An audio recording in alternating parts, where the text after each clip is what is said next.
Hey everyone, welcome back to the Foundry by Forge College. I am absolutely stoked to have you here today.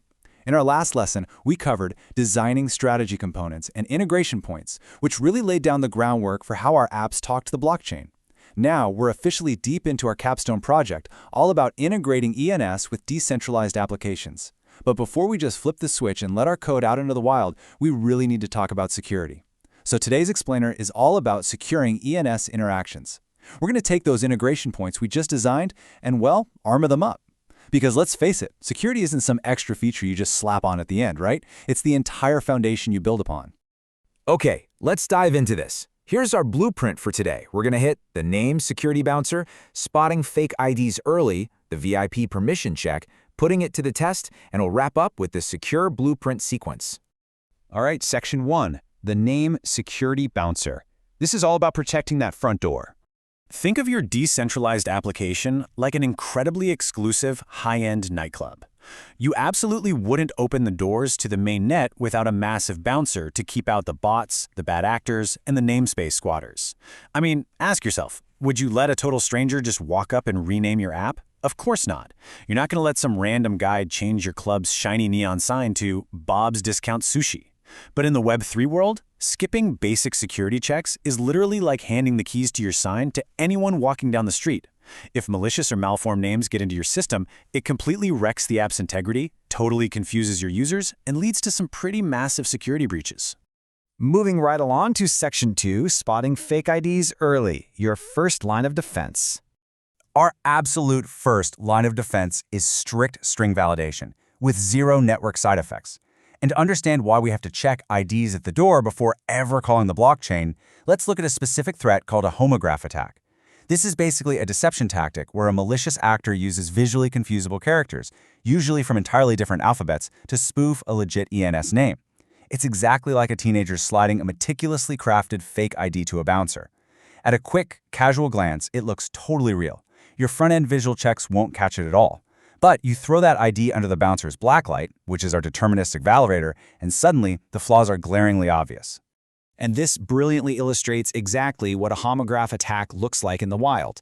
On the left, we've got the legitimate example.eth. On the right, we have a malicious example.eth.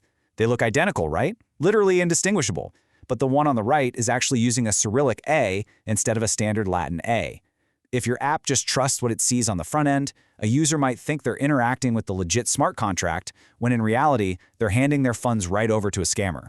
This is exactly why we can't trust our human eyes. We need hard executable rules. So to catch these fakes, our bouncer uses a super strict executable checklist. Before any network calls happen, we ask a few questions. Is the string empty? Reject it. Over 255 characters? Toss it out.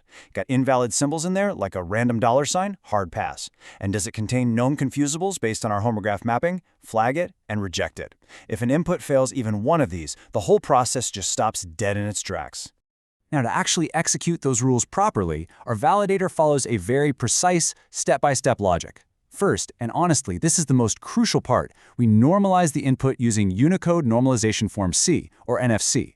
This is critical because it unifies those weird combining characters so we have a reliable standard baseline to work from.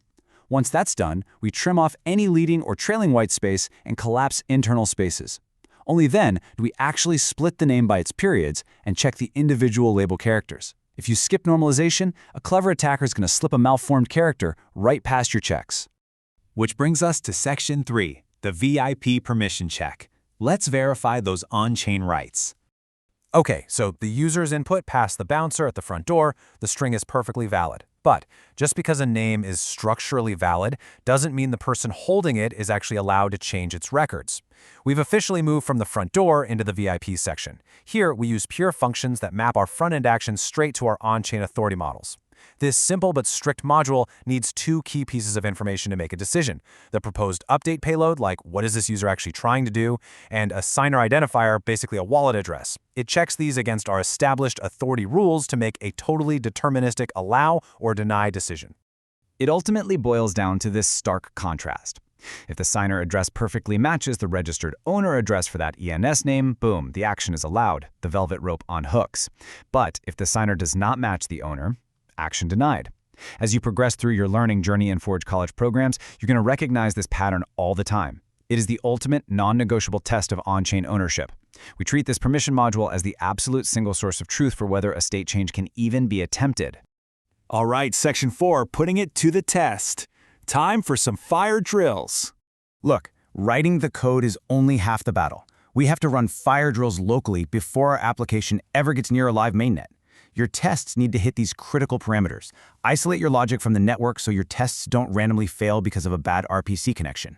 Mock your registry lookups deterministically for speed and reliability. Explicitly verify that your code returns OK equals false, along with exact reason strings like invalid underscore chars, so your UI can actually display a helpful message. And most importantly, assert that literally zero state-changing calls are attempted if any security gate fails. Finally, Section 5, the secure blueprint sequence. Bringing it all together.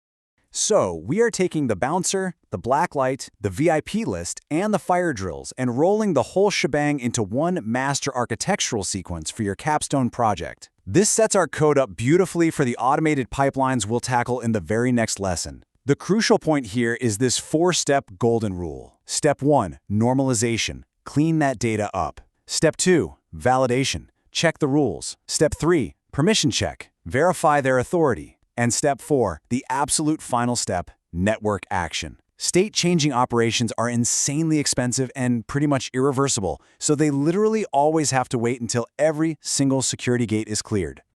I want to leave you with this foundational security mantra. Validate early and enforce authority explicitly. If you bake this philosophy right into your front-end resolution components, your decentralized applications are going to be incredibly robust, user-friendly, and locked down against the most common vectors of abuse. But it does beg the question, if you were to audit your current code base right now, who might you find sneaking past your front door? Thank you so much for joining me today for this explainer. To dive deeper into this module and explore everything else you need to know about Web3 identity, make absolutely sure to visit Forge College. Keep building securely, and I'll see you in the next one.